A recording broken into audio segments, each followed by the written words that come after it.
तो स्वागत है आप सभी का एचडी क्लासिक यूट्यूब चैनल में UP triple S C lower PCS में कंप्यूटर में आज हमारा होगा सेट नंबर 7वां। इससे पहले हमने आपको 6 सेट करा दिया। अगर आपने उससे नहीं देखा तो जरूर देखिएगा। वीडियो के डिस्क्रिप्शन बॉक्स में प्लेलिस्ट का लिंक दिया हुआ है। टेस्ट के आखिर में आप हमें जरूर बताइएगा कि आपके कितने क्वेश्चन सही होते हैं। अगर इस बेस क्वेश्चन में आपके साथ ही 15 प्लस क्वेश्चन सही होते हैं तो मतलब आपकी रिविजन, आपकी तैयारी बहुत अच्छी है।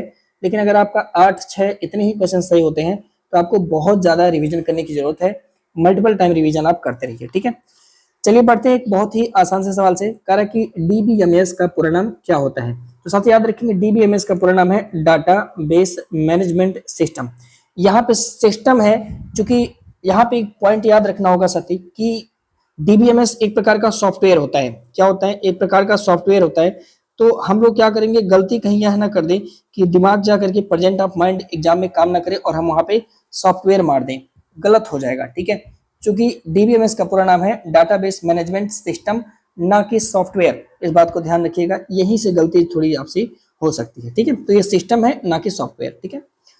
अब देखिए दरअसल डीबीएमएस है क्या, इसका नाम ही पता चल रहा है कि एक प्रकार का मैनेजमेंट सिस्टम होगा। तो ऐसे ही ध्यान रखेंगे कि डीबीएमएस एक प्रकार का क्या है, सॉफ्टवेयर है, ठीक है। जैसा कि मैंने अभी बताया, जो डेटाबेस को बनाने में, इसको प्रतिबंधित करने में, अपडेट करने में, सुरक्षित रखने में और उपयोगकर्ताओं को डेटा उपलब्ध कराने में मदद करता है। और समझेंगे, यह कहता है कि यह जो डेटा अतिरिक्त होता है, यानी जो डेटा का रिडंडेंसी होता है, इसको कम करता है, विसंगतियों को खत्म करता है और समवर्ती पहुंच और बैकअप तंत्र जैसे सुविधा के साथ डेटा का प्रबंधन को सरल बनाता है, ठीक है। अब समझेंगे डीबीएमएस में डेटा कैसे होता है, वो टेबल फॉर्म में होता है। अब जानते हैं टेबल कॉलम रो होता है, उसी फॉर्म में डीबीएमएस में डेटा को सेव किया जाता है। अब कहेंगे सर ये डेटा अतिरिक्त क्या चीज होता है। देखिए आपको ऐसे समझाते हैं। मान लीजिए कि ए नाम का कोई व्यक्ति है, ठीक है, और बी नाम की कोई एसएससी की कंपनी है, एडुकेटी है कोई कंपनी। मान लीजिए ए नाम के व्यक्ति ने क्या किया, फॉर्म सबमिट किया, ठीक है। बी नाम की कंपनी ने, जो ये कंपनी है, उसने क्या किया, आपका डेटा दो जगह सेट कर दिया। एक तो सी पे सेट कर दिया, एक तो आपका डी पे सेट कर दिया, ठीक है। आपने जैसे ही अपना फॉर्म सबमिट किया, मान लीजिए आपने फॉर्म सबमिट किया, तो फॉर्म ये अपने सी नाम के डेटा में सेव करता है, ठीक है। सी नाम के डेटा में सेव करता है और वो इसी का ही कॉपी दूसरा फाइल कहा क्या करता है, डी नाम के डेटा में सेव कर लेता है, ठीक है। लेकिन आपसे फॉर्म में त्रुटि हो गई, गलती हो गई, तो अब इस केस में क्या होगा कि वो आप फिर से कहेगा एडिट करना है तो आप एडिट करते हैं। अगर कंपनी ने गलती से इस वाले डेटा के अंदर, और देखिए दो तरह से डेटा है इस वाले डेटा में, अगर वो करेक्शन करता है तो आपका किसी एक ही डेटा में वो करेक्शन कर सकता है। तो यही सी चीज को खत्म करने के लिए होता है साथ ही डीबीएमएस। आज जैसे अभी आप देखेंगे कि हाई कोर्ट का जो निकला हुआ वैकेंसी, उसमें अगर करेक्शन करना होता है तो कुछ ही पोर्शन में वो करेक्शन कराता है, समझ रहे हैं। तो वो डीबीएमएस के सिस्टम से ये होता है कि जो किसी व्यक्ति का डाटा है कहीं वो रिपीटेशन में ना चला जाए, दोहराव में ना चला जाए, बस यही काम ये करता है। कह रहा कि एक ही डाटा को कई स्थानों पर सेव करना क्या कहलाता है। अब देखिए कह रहा कि एक ही प्रकार का डाटा है, जैसे मेरा नाम है, कई स्थान पर इसको सेव कर दिया, इसका क्या मतलब होता है, इसको क्या कहते हैं। तो इसे बोलते हैं साथी रिडंडेंसी। क्या बोलते हैं? डेटा रिडंडेंसी, डेटा की पुनरावृत्ति करना, डेटा की पुनरावृत्ति करना। तो इस प्रकार सी हो जाएगा आपका सही जवाब, यानी राइट आंसर, ठीक है। देखिए डेटा रिडंडेंसी को कम करेगा कौन, तो आप बोलोगे सर डीबीएमएस कम करता है। तो डेटा रिडंडेंसी होता क्या है कि जब हम एक ही प्रकार के डेटा को एक से अधिक स्थान पर स्टोर करते हैं तो उसे हम बोलते हैं डेटा रिडंडेंसी। इसमें डेटा की पुनरावृत्ति होती है, डेटा में विसंगति, इससे भाई इनकंसिस्टेंसी भी आ सकती है, तथा स्टोरेज क्षमता की भी इससे बर्बादी होगी, जाहिर सी बात है। तो डीबीएमएस क्या करता है, इसमें सभी डेटा को एक ही स्थान पर स्टोर किया जाता है, जिससे डेटा रिडंडेंसी की मात्रा कम होती है। तो इस प्रकार के डीबीएमएस सॉफ्टवेयर का इस्तेमाल करके आजकल जो है डेटा रिडंडेंसी को कम किया जाता है। वो तुरंत पकड़ लेता है कि आपके नाम से एप्लीकेशन एक बार सबमिट हो चुका है, दोबारा आप एप्लीकेशन नहीं भर सकते हो, ऐसा, ठीक है। अगला है, अभी यूपीपीएससी में ये वाला सुविधा नहीं है, ध्यान रखेंगे। यूपीपीएससी में आप 2-3 फॉर्म डाल देंगे अगर आपका गलत हो जाएगा। लेकिन अभी आप देखेंगे तो जो हमारा एनटीए है उसकी वेबसाइट पे आप जाएंगे तो शायद ही आपका दोबारा फॉर्म पड़े। एक बार गलती आप कर देंगे तो दिक्कत हो जाती है, ठीक है। कहा कि डाटा में अलग अलग स्थानों पर किसी एक ही तथ्य को अलग अलग मान होना क्या कहलाता है। बस वही है कि डाटा में अलग अलग स्थान पर किसी एक ही तथ्य का अलग अलग वैल्यू क्या कहलाएगा। भाई जाहिर सी बात है, उसी को बोलते हैं कि मतलब देखिए अलग अलग स्थान पर किसी एक ही तथ्य का अलग अलग वैल्यू हो जाना। जैसे मैंने आपसे कहा कि मान लीजिए कि ये कंपनी है, कंपनी ने ए नाम की जगह पर डेटा सेव कर दिया, बी नाम की जगह पर दूसरा डेटा सेव कर दिया। तो अब ये क्या होगा कि यहाँ पे अगर आप एडिट कर दो तो ए तो एडिट कर देगा आपका नाम, लेकिन बी आपका डेटा एडिट नहीं करेगा। यानी अलग अलग स्थान पर किसी एक ही तथ्य का अलग अलग वैल्यू हो जाएगा। मतलब वही नाम वही है, लेकिन आप चाहते हो कि राम है, अब आप चाहते हो इसमें हम कुमार ऐड करें, तो यहाँ तो राम कुमार हो जाएगा लेकिन यहाँ पे राम कुमार नहीं होगा। इस पॉइंट को हम क्या बोलते हैं, इसको बोलते हैं डाटा विसंगति होना, डाटा इनकंसिस्टेंसी होना। क्या, डाटा इनकंसिस्टेंसी होना।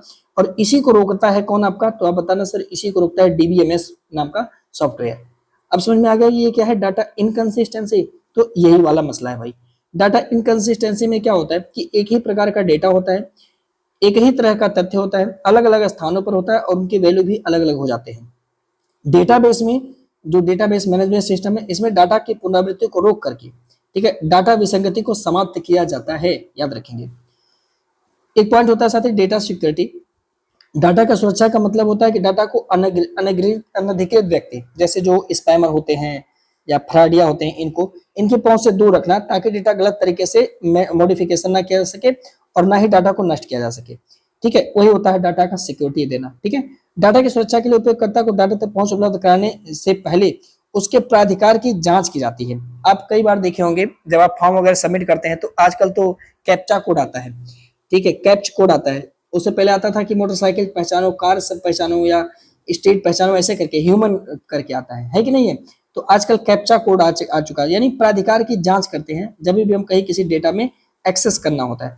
डीबीएमएस आपको ये सुविधा उपलब्ध कराता है बहुत आसानी से। ठीक है, अगला है कि जब कोई डाटा रिकॉर्ड किया जाता है तो कह रहा है इसके विभिन्न स्तरों पर कम से अधिक की ओर आप चलिए। तो पहले हम किस में रिकॉर्ड करते हैं, तो आप बताओगे सर डाटा या किसी भी पॉइंट को रिकॉर्ड करने की सबसे छोटी इकाई होती है बिट। हम क्या करते हैं, बिट में किसी भी चीज को रिकॉर्ड करते हैं स्टार्टिंग में, फिर बिट से एक वर्ड निकल के आता है आगे चल के साथ ही करेक्टर। ठीक है, फिर उसके बाद करेक्टर सेव होता है किसमें, फील्ड में। करेक्टर सेव क्यों होगा किसमें, फील्ड में। और फील्ड से मिल करके बनता है आपका रिकॉर्ड एक पूरा, और रिकॉर्ड से मिल करके क्या बनेगा, पूरा पूरा फाइल बन जाता है भाई, कई सारा रिकॉर्ड फाइल बन जाएगा। और फाइल के बाद कई सारा फाइल में आकर के डाटा बेस बन जाएगा।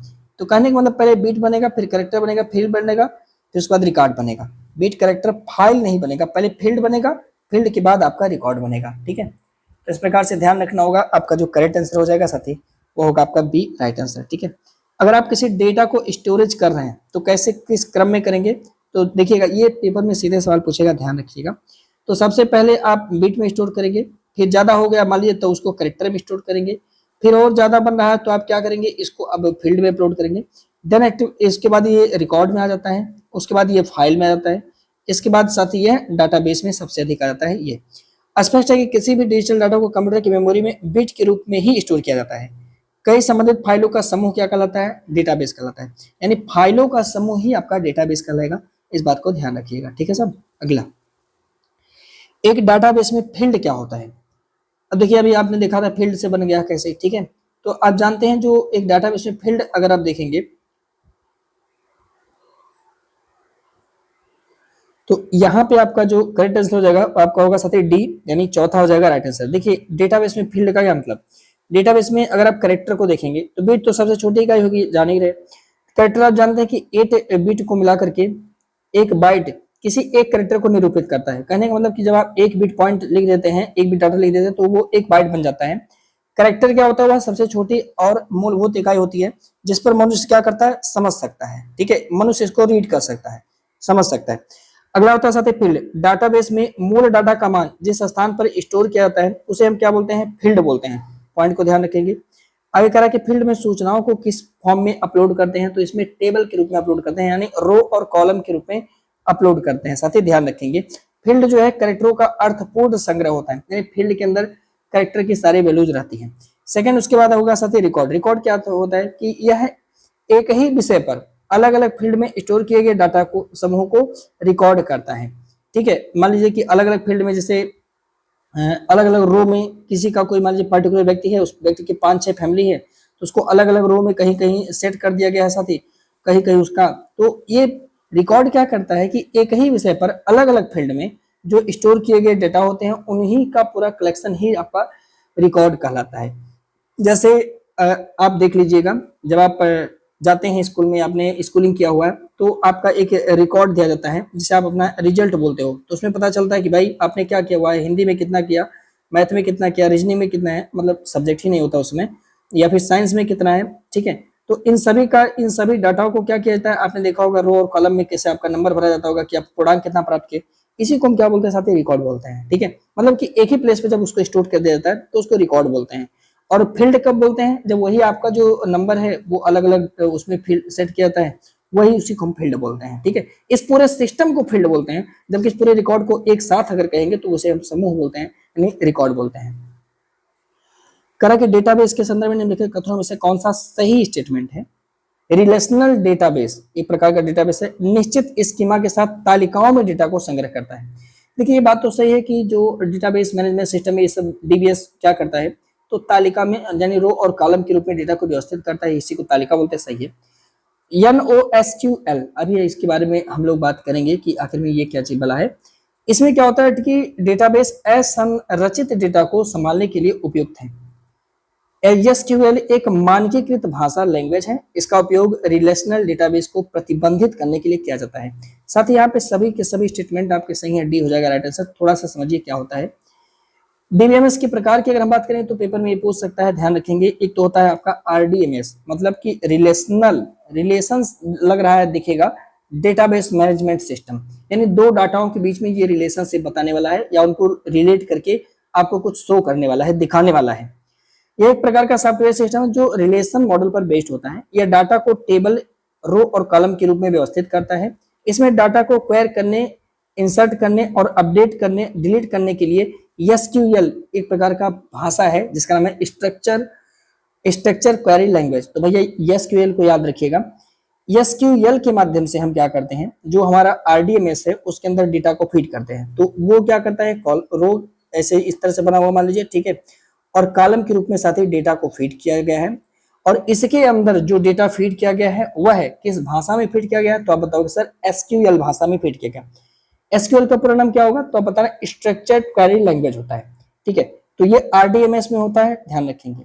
RDMS के कई एग्जाम्पल हैं साथी, इसमें MySQL है, फिर PostgreSQL होता है, Oracle डेटाबेस में होता है, माइक्रोसॉफ्ट का होता है, SQLite होता है, फिर MariaDB होता है। आपको सर ये जरूरी है रखना, हाँ, क्योंकि आपसे पूछेगा निम्नलिखित में से कौन सा डेटाबेस मैनेजमेंट सिस्टम का सॉफ्टवेयर है या डीबीएमएस का सॉफ्टवेयर नहीं है, तो भैया बताना पड़ेगा कि ये सब हमारे जो है डीबीएमएस के सॉफ्टवेयर हैं। हाँ, डीबीएमएस में ये आरडीएमएस के सॉफ्टवेयर हैं, इसे ध्यान रखना होगा। अगला, NoSQL डेटाबेस मुख्य रूप से किसके लिए इस्तेमाल किया जाता है, भाई जाहिर सी बात है, अभी तो ऊपर हम लोग देखेंगे। एक प्रकार का और होता है साथी, डेटाबेस का दूसरा प्रकार है not only structure query language को बोलते हैं। ये और कुछ नहीं है, ये है not only structured query language. अब कह रहा इसका प्रयोग काहे करते हैं, किस तरह से करते हैं, किस काम के लिए करते हैं। ठीक है, देखिए होता क्या है कि जब हमें किसी बिग डेटा को सेव करना होता है, बिग डाटा को सेव करना होता है, जैसे मान लीजिए कि अमेजन का कोई डाटा है, भाई उसे सेव करना है, या इस समय आप देख रहे हैं सोशल मीडिया ऐप इंस्टाग्राम पे बहुत सारे वीडियोज वगैरह पड़ चुके हैं, या आप YT को ही ले लीजिए, तो इनके डेटा कहाँ सेव किए जाएंगे, सबके डिटेल्स, सबके रिकॉर्ड, सबके लॉगिन, सबके पासवर्ड किस पर सेव किए जाएंगे। तो इसके लिए साथ ही बना है not only structure query language, यानी NoSQL डेटाबेस में सबको सेव किया जाता है, यानी बिग डेटा के लिए इसका इस्तेमाल किया जाता है साहब। ठीक है, मतलब इसके प्रारूप का इस्तेमाल किया जाता है। तो छोटे एप्लीकेशन के लिए बड़े पैमाने पर अनस्ट्रक्चर्ड डेटा और हाई स्केलेबिलिटी के लिए इसका इस्तेमाल करते हैं। बिल्कुल सही आपका हो जाएगा, सी यहाँ पे राइट आंसर। ठीक है साहब, अब आपको समझ में आ गया होगा NoSQL क्या है। तो नॉट ओनली स्ट्रक्चर, ये स्ट्रक्चर्ड नहीं बोला जा रहा है, बताओ, क्वेरी लैंग्वेज पारंपरिक आरडीएमएस से अलग डेटाबेस सिस्टम है जो बड़े पैमाने पर डेटा को संभालने के लिए डिजाइन किया गया है। सोशल मीडिया हो गया, चाहे बिग डाटा हो गया, चाहे इंटरनेट ऑफ थिंग हो गया, इनके अनुप्रयोग में इसका यूज होता है। कुछ लोकप्रिय NoSQL BDMS के एग्जाम्पल है, जैसे MongoDB हो गया, फिर कैसेंड्रा हो गया, REDISE हो गया, Neo4j हो गया। ये आपको थोड़ा सा इसे ध्यान रखना होगा साहब, है ना। अगला करते हैं नेक्स्ट। निम्नलिखित में से किसका तात्पर्य किसी के विचार या आविष्कार को चुराना और उसे अपने लाभ के लिए उपयोग करना है। आजकल यूट्यूब पर भी होता है, और आप देखते हैं बहुत जगह कंटेंट लिखा रहता है, लोग उसके कंटेंट को उठा करके अपना बना लेते हैं। जैसे इंडिया, भारत की ज्यादा मीडिया यही करती है, खुद काम नहीं करती है, पर ऐसा करती है कि दूसरे का कांड ला करके कर देती है। लेकिन आपने देखा होगा कई सारे मीडिया चैनल वाले फिर नीचे लिख देते हैं भाई कोर्टसी, मतलब कि इसका जो मेन है, और उस चैनल का नाम मान लीजिए कोई ANI से ले आया तो ANI का नाम लिख देगा, ऐसे करके। लेकिन इस डेटा को चुराना और अपने लिए उपयोग करना, अपने लाभ के लिए उपयोग करना, ये कहलाता है साथी प्लेरिज्म, कंप्यूटर की भाषा में इसको बोलते हैं। ठीक है, अब समझिए इस बात को कि दरअसल प्लेजरिज्म क्या चीज होता है। इसका मतलब होता है किसी दूसरे व्यक्ति के काम, उसके विचार, उसके शब्द, उसके लेख, उसके चित्र, कोड या किसी भी रचनात्मक सामग्री का बिना उचित श्रेय दिए, उसको क्रेडिट दिए बिना आप यूज कर लो, उसी को हम बोलते हैं साथी प्लेजरिज्म। जबकि कॉपी स्कोप क्या होता है, तो ये भी प्रकार का सॉफ्टवेयर होता है। इसका उपयोग यह पता लगाने के लिए किया जाता है कि क्या कोई भी टेक्स्ट या कोई सोर्स, कोई कॉपी किया गया है या नहीं किया गया है। जब आप कोई कॉपी करते हैं तो कॉपी सोर्स नाम का ऐप जो है वो बता देता है कि इसका जो है कहाँ कहाँ पे कॉपी उपलब्ध है। एरे के संदर्भ में निम्नलिखित में से कौन सा ऐसे कथन सही है? यह एक डेटा का प्रकार है जो सजातीय डेटा, मतलब एक तरह के डेटा तत्वों को संग्रह करती है। बात बिल्कुल सही है। एरे के तत्वों का इंडेक्स 0 से शुरू करके अनुक्रमित यानी इंडेक्स तरीके से संग्रहित किया जाता है। बिल्कुल सही है, 0 से ही चीजों को स्टार्ट करता है। एरे के बारे में दोनों स्टेटमेंट यहाँ पे आपके सही है साथी, ठीक है। तो सी हो जाएगा आपका राइट आंसर यानी सही जवाब। देखिए एरे को लेकर के बात करेंगे तो यह एक डेटा का टाइप होता है जो एक ही प्रकार के जितने भी एलिमेंट्स हैं इनको स्टोर करता है। ऐसे इंडेक्स 0 से शुरू होते हैं, इसलिए एलिमेंट्स का इंडेक्स क्या होता है, सब 0 होता है, ध्यान रखेंगे। अगला, निम्नलिखित में से कौन सी हल्की प्रक्रिया है जो स्वतंत्र रूप से या किसी प्रक्रिया के भाग के रूप में चल सकता है? निम्नलिखित में से कौन सी एक हल्की प्रक्रिया है जो स्वतंत्र रूप से या किसी प्रक्रिया के भाग के रूप में चल सकता है? सबसे हल्की प्रक्रिया यहाँ पे साथी थ्रेड्स होता है। क्या होता है? थ्रेड्स होता है, याद रखेंगे। ये भी एक प्रकार का समझिएगा कि जब डेटा का प्रोसेस हो रहा होता है साथी, तो उसमें जब डेटा को हम एग्जीक्यूट करते हैं, निष्पादन करते हैं, तो उसमें थोड़ा सा मदद करता है, हेल्प करता है थ्रेड्स। हल्की प्रोसेस यहाँ पे कंप्लीट होती है थ्रेड के अंदर, ठीक है। तो ये हो जाएगा आपका राइट आंसर, सही जवाब। अब देखिए थ्रेड दरअसल दो प्रकार के होते हैं, थोड़ा सा याद रखिएगा। किसी भी प्रोसेस के भीतर होने वाले जो एग्जीक्यूशन होता है, इसी का पैथ होता है, एक प्रकार का मार्ग होता है। हल्का फुल्का प्रोसेस यहाँ पे होते हैं। यह एक प्रोसेस के भीतर एकल अनुक्रम यानी सिंगल सीक्वेंस स्ट्रीम का काम करता है। दो प्रकार का होता है, एक तो आपका यूएलटी, एक आपका केएलटी होता है। तो यूएलटी क्या होता है? इसमें बोलते हैं हम लोग यूजर लेवल थ्रेड्स, यानी इसका जो प्रोग्राम होता है वो यूजर खुद सेट करता है, ठीक है। मतलब उसको सेट करता है, उसको मैनेज करता है। इसमें कर्नेल जो होता है, जिसके बारे में हमने बहुत बार चर्चा आपसे किया, स्टार्टिंग में हमने किया, जब कंप्यूटर को बूट अप करते हैं, स्टार्ट करते हैं, तो कर्नेल काम करता है। तो कह रहा है कि इसमें कर्नेल का हस्तक्षेप नहीं होता। तो यूएलटी में याद रखिएगा कर्नेल का हस्तक्षेप नहीं होता। जबकि केएलटी जो होता है साथी, यह सीधे ऑपरेटिंग सिस्टम के द्वारा नियंत्रित किया जाता है। और थ्रेड का प्रबंधन इस प्रकार, यानी केएलटी थ्रेड का प्रबंधन कर्नेल के द्वारा किया जाता है। थोड़ा सा ये यूएलटी से क्या होता है, धीमा होता है। अब अगला चैप्टर जो हमारा होगा साथी, उसमें हम ईमेल, इंटरनेट और वर्ल्ड वाइड का परिचय करेंगे। इसके बाद हम आपको माइक्रोसॉफ्ट ऑफिस, माइक्रोसॉफ्ट वर्ड, वहां से जो सवाल बनेंगे उस पर डिस्कस करेंगे। लेकिन अभी इंटरनेट को हम लोग समझेंगे, इसका मुझे लगता है 5-6 वीडियो, गवर्नेंस वगैरह सब कुछ इसी में कवर किया जाएगा। उसके बाद हम लोग साथी माइक्रोसॉफ्ट पे आते हैं। इसके साथ साथ एक क्लास और इसका जल्दी अपलोड किया जाएगा। एक बार आपका आ जाए कट ऑफ मार्क्स, फिर उसके बाद जो है इसके अदर क्लासेस पर हम विचार करेंगे। कार्य निम्नलिखित में से कौन सा विकल्प एक सेवा है जो उपयोगकर्ता को इंटरनेट पर इलेक्ट्रॉनिक मोड में संदेश भेजता है? तो आप जानते हैं ईमेल होता है साथी। कुछ जानकारी इसके बारे में ले लीजिएगा। ईमेल क्या होता है? ईमेल का पूरा नाम इलेक्ट्रॉनिक मेल होता है, संदेश का आदान प्रदान करता है। 1960 के दशक में आर्पनेट पर मैसेज भेजने का काम चल रहा था, जिसका पूरा नाम है advanced research product agency network. इस पर मैसेज शेयरिंग और फाइल ट्रांसफर का काम हो रहा था। तो आर्पनेट वालों ने सोचा कुछ ऐसा मिल जाता कि मैसेज नहीं भेजना पड़ता, बक्स संभर के नहीं लाना पड़ता और काम चल जाता। तो 1971 में एक व्यक्ति है, इसका नाम है रे टॉमलिंसन, इन्होंने बनाया और आर्पनेट पर अपना पहला ईमेल भेजा। इसलिए रे टॉमलिंसन को हम क्या बोलते हैं, ईमेल का जन्मदाता बोलते हैं, ठीक है। ईमेल इंटरनेट की एक लोकप्रिय सुविधा है। यह आपको मैसेज भेज सकता है, वीडियोज भेज सकता है, इमेज भेज सकता है, ग्राफिक्स भेज सकता है। इनका आदान प्रदान ये कर सकता है, पैसा नहीं लेगा।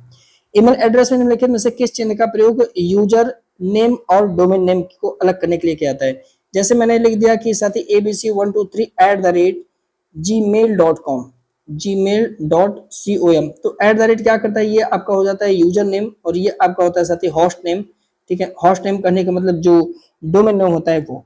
तो भाई साहब ये काम करता कौन है? तो आपका ये @ साइन करता है, इसको हम लोग @ बोलते हैं। ये दोनों लोग को लिंक करने का काम करता है साहब, ठीक है। ईमेल एड्रेस में आप देखेंगे साथी, तो किसी भी ईमेल एड्रेस को भेजने अथवा प्राप्त करने के लिए एक यूजर आईडी होनी ही चाहिए। 3 भाग से मिलकर बनता होता है। इसमें एक आपका यूजर नेम, जैसे आपका ये मंकू हो गया, मंकू। डोमेन नेम जैसे आपका ये @ हो गया। फिर उसके बाद डोमेन नेम आपका ये हो गया साथी, और @ आपका साथी, इन दोनों को कनेक्ट करने का काम हो गया, ठीक है। यूजर नेम और डोमेन को एक साथ जोड़ता है @। आप सभी को ये बात पता है, इसलिए मैं स्पीड बोल रहा हूँ। gmail.com एक डोमेन है, इसको कब लॉन्च किया गया था? ये थोड़ा सा बहुत ही ज्यादा आसान सा सवाल है, अगर आप चाहें तो इसका जवाब दे सकते हैं कि gmail.com को कब लाए थे? 2004 में ला गया gmail.com, है ना। इससे पहले नहीं था। 2004 में gmail.com को लॉन्च किया गया है। तो इस प्रकार से सही जवाब आपका जो बनेगा वह हो जाएगा पहला, यानी ये होगा इस प्रश्न का सही जवाब, यानी राइट आंसर। देखिए समझेंगे बात को। कुछ डोमेन है जैसे हॉटमेल, आप देखेंगे तो 1996 में अस्तित्व में आया था। दो लोग इसके आविष्कारक माने जाते हैं, तो आपका सबीर भाटिया, दूसरा जैक स्मिथ, ठीक है। फिर 1997 में माइक्रोसॉफ्ट ने इसे मतलब खरीद लिया, उसका नाम आउटलुक कर दिया। yahoo.com ये 1994 में आया था, जेरी ऑंग और डेविड फिलो ने इसको लाया हुआ था। 1997 में याहू का मेल वर्जन लॉन्च हुआ, याहू मेल, ठीक है। इसमें आप जो है 25 MB तक फाइल अटैचमेंट कर सकते हो। gmail.com की बात करेंगे तो यह 2004 में लॉन्च किया गया और इसमें भी आप 25 MB तक के फाइल अटैचमेंट करके भेज सकते हो, यानी 25 MB तक का फाइल आप कहीं दूसरी जगह भेज सकते हो। आप सोच सकते हो कि एक पूरा फाइल ही खड़े जैसा आपने लिखा है पूरा दूसरी जगह पहुंच जाना नॉर्मल बात नहीं है साहब, ठीक है। चलिए, जब आप किसी को ईमेल भेजते हैं तो दरअसल आपके साथ आपके पास क्या क्या चीजें होता है उसे समझने की कोशिश करते हैं। जैसे जब भी आप ओपन करेंगे अपना ईमेल तो आपका कुछ इस तरह से इंटरफेस साथ ही आपकी स्क्रीन वगैरह पर दिखाई देगा जो भी है आपका। फिर आप क्या करोगे, यहाँ से जो आपका ये कंपोज होता है आप इस पे जब क्लिक करोगे, मान लीजिए हमें किसी को ईमेल भेजना है तो हमने कंपोज पर क्लिक कर दिया है। तो देखिए इसमें क्या क्या चीजें आता है।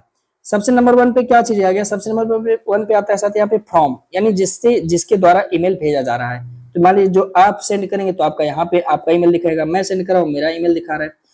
2 होता है साथ ही किसको ईमेल भेज रहे हैं, ठीक है। मान लीजिए कि मैं एक पर्सन को भेज रहा हूँ, आई के पर्सन को, तो इसको गया।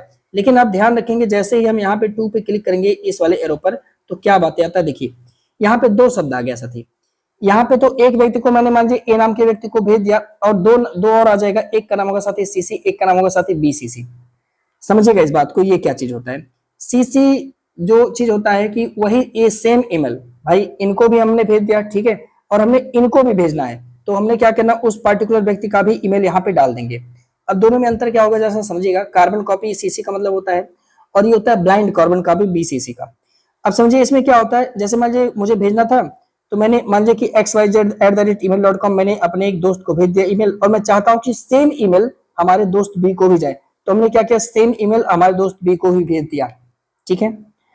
अब क्या हुआ, जब हम सिर्फ इन दोनों लोग के बीच में जब हम अपना ईमेल भेजेंगे तो जो हमारा ये सीसी नाम का व्यक्ति है ना, ध्यान रखिएगा, ये देख पाएगा कि भाई जो ईमेल भेजा गया है इनके द्वारा, एचडी क्लासेस के द्वारा, वो ईमेल ए को भी भेजा गया है और मुझको भेजा गया। अब समझिए ये बात को, सी इस बात को जानेगा, ऐसा नहीं है जैसे मैंने 2 को भेज दिया और मैंने सीसी को भेज दिया, तो सीसी इस बात को देख लेगा कि मैंने 2 को भी ये वाला ईमेल भेजा हुआ है। अब समझिएगा एक और कहानी, मेरा मन कर रहा था मैं इस मेल को मैं और लोग को भेजूं और मैंने क्या किया, बीसीसी को भेज दिया, ठीक है। अब समझिएगा, लेकिन पॉइंट क्या है कि बीसीसी ये बात नहीं जान पाएगा, बस यही समझना है, बीसीसी ये बात नहीं जान पाएगा कि ये जो ईमेल भेजे हैं ये ईमेल सीसी को भी भेजा है, यानी सेकंड व्यक्ति को, और किसी और को भेजा है। इसको लगेगा कि ये ईमेल सिर्फ मुझे ही भेजा गया है, समझ रहे हैं। यानी बीसीसी नहीं जान पाता कि सीसी को भेजे हैं 2 को भेजे हैं, इनका नाम नहीं रहेगा।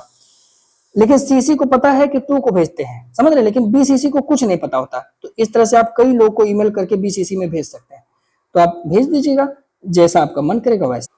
तो बताइए इसमें क्या क्या चीजें थी, तो आप कहोगे सर फॉर्म तो था ही, है ना, फॉर्म जिससे भेजा, 2 भी था साथ ही। सब्जेक्ट और सेव भी क्या होता है, क्या, तो भाई सब्जेक्ट तो नीचे होता ही है, मैंने आपको ध्यान से बताया नहीं, सब्जेक्ट यहाँ पे साथ ही नीचे होता है, लेकिन सेव का बटन इसमें नहीं होता है, आपको ध्यान रखना होगा साहब।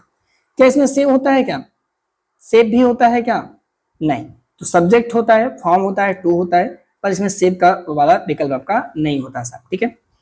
तो यहाँ पे ये वाला कैंसिल कर दीजिए, 1 2 3 आपका राइट आंसर, यानी पहला हो जाएगा आपका यहाँ पे सही जवाब, ठीक है। देखिए एक ईमेल में ऊपर क्या होता है, हेडर होता है, जब आप लैपटॉप से भेजोगे तब उसमें तारीख लिखा रहता है, समय लिखता है, मैसेज का सब्जेक्ट क्या होगा, वो कार्बन कॉपी होगा, अटैच फाइल की जानकारी होगा, ईमेल एड्रेस होगा। ये जब आप लैपटॉप से जो, मोबाइल से भी ऐसे होता है, दिक्कत नहीं है, आप ओपन करके बाद देख लेना। ईमेल में बीसीसी का क्या मतलब होता है, तो मैंने क्या बताया, blind carbon copy, blind carbon copy, blind carbon copy, यानी सी हो जाएगा आपका right answer. Blind carbon copy होता है साहब, है ना। देखेंगे ईमेल के हेडर में क्या क्या उपलब्ध होता है, यानी ईमेल का जो ऊपर होता है उसमें क्या क्या होता है, तो भैया 2 होता है, सीसी होता है, बीसीसी होता है।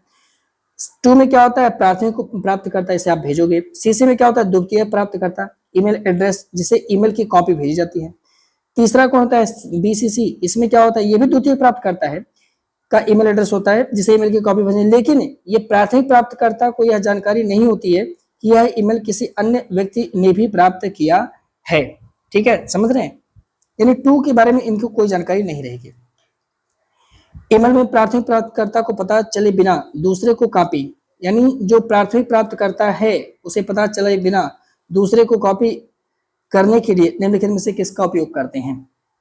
उसे पता भी नहीं चले और आपका काम हो जाए, तो इसके लिए किसका उपयोग करते हैं? तो आप बताओगे सर इसके लिए तो ब्लाइंड कार्बन कॉपी का इस्तेमाल करते हैं, यानी बीसीसी का इस्तेमाल करते हैं। तो सही जवाब आपका कौन सा?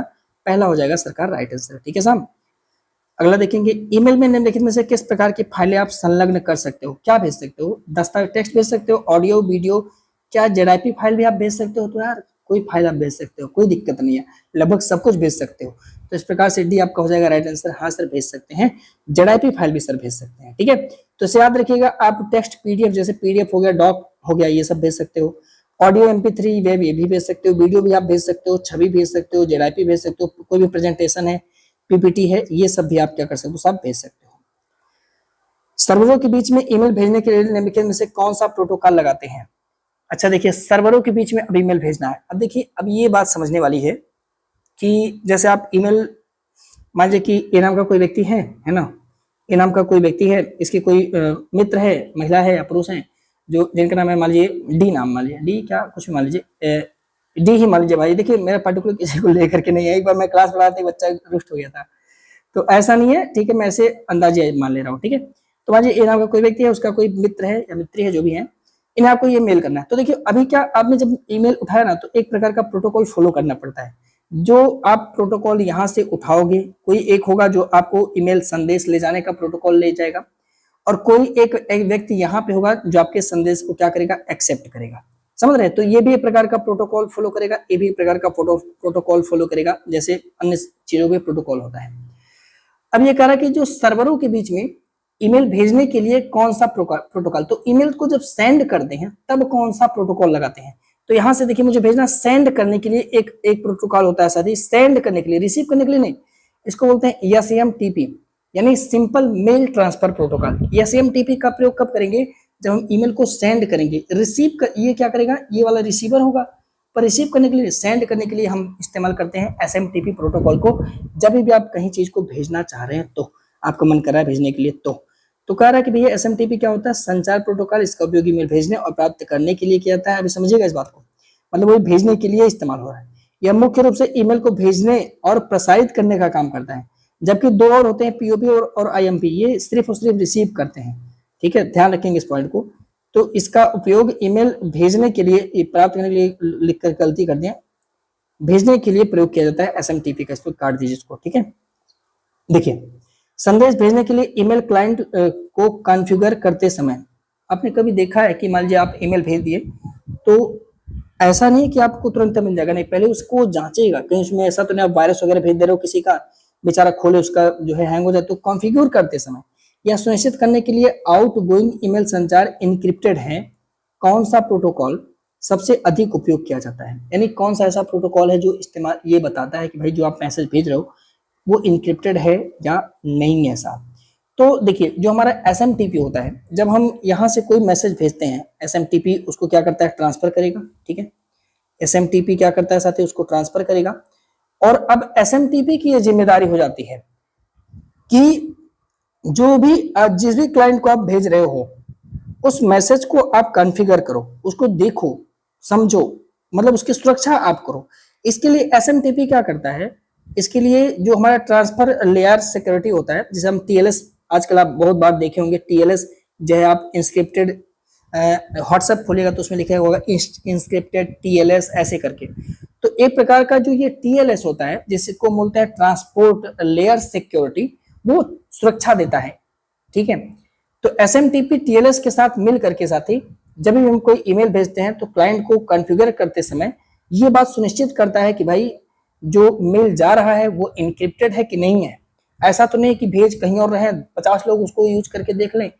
ये इनक्रिप्टेड चेक करता है TLS with the help of SMTP, यानी SMTP TLS की मदद से ये काम चेक करता है, जो इनक्रिप्शन को लेकर के काम। ठीक है, ध्यान रखना होगा, थोड़ा सा ये पेचीदा शब्द है पर ठीक है, हम लोग को कहाँ इंजीनियर बनना है। ठीक है, SMTP TLS के साथ काम करता है, जब ये इसके साथ काम करेगा तो SMTP यस इसका नाम हो जाता है। एस मतलब होता है साथ ही सिक्योरिटी।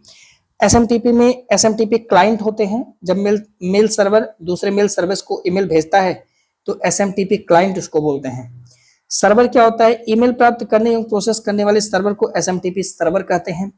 ठीक है। मेल अर्जेंट यूजर कौन होता है? ईमेल लिखने और भेजने के लिए जिस उपयोग का आप इस्तेमाल करते हैं वही होता है, जैसे जीमेल हो गया, आउटलुक हो गया। इसको हम लोग MUA यानी मेल यूजर अर्जेंट के नाम से जानते हैं। आखिरी सवाल है, इंटरनेट मेल एक्सेस प्रोटोकॉल के संदर्भ में निम्नलिखित में से कौन सा कथन सही है? यह आपका दूसरा प्रकार हो गया SMTP के बाद। करा कि यह जो पहली बार ऐसा थी, यह अस्तित्व में आ गया था 1986 में, बात बिल्कुल सही है। इस प्रोटोकॉल का उपयोग मुख्य रूप से ईमेल को रिट्राइव करने के लिए किया जाता है। कहने का मतलब यह है कि यार कभी कभी क्या होता है कि ईमेल डिलीट हो जाता है, या कैसे सेव होगा, कौन सेव करता होगा हमारे आप के बिना हमारे आपके जाने, कौन सेव कर देता होगा ईमेल में जाकर के? कोई तो होगा ही, वही सिस्टम है। ठीक है, सही है। IMA4 हो गया या फिर IMAP अपग्रेड वर्जन है, यहाँ पे सभी सही है, डी हो जाएगा राइट आंसर। समझिएगा, अभी समझ में आ जाएगा, चिंता नहीं है। कल इस पर और डिटेल में से आपको हम समझा देंगे कि IMAP क्या होता है। तो यह एक ईमेल प्रोटोकॉल होता है जो सर्वर पर ईमेल को एक्सेस माने उसको दिखाने, पढ़ने, मैनेज करने की सुविधा प्रदान करता है। जैसे आप ओपन किए ईमेल, जैसे ओपन किए तो अब आपको भाई खोल के दिखाएगा मैंने क्या लिखा है, क्या पढ़ा है, तो वो आपका IMAP होता है। लेकिन दिक्कत है कि इसके लिए इंटरनेट का होना आवश्यक होता है। जब इंटरनेट रहेगा तभी यहाँ पे जो आपका मैसेज आएगा वो खुलेगा। ऐसा नहीं कि बिना इंटरनेट के आपको खुल जाएगा, नहीं, इसके लिए इंटरनेट का एक्सेस होना जरूरी है। तो इंटरनेट होगा तभी आप एक्सेस, मतलब तभी आप उस मैसेज को देख पाएंगे। 1986 में अस्तित्व में आया था। इसका प्रयोग ईमेल को रिट्राइव करने के लिए अधिकतर किया जाता है साहब। कल मिलते हैं इसके और अपडेट जो भी चीजें हैं उसके साथ। तब तक के लिए हमें इजाजत दीजिए। वंदे मातरम। जय हिंद।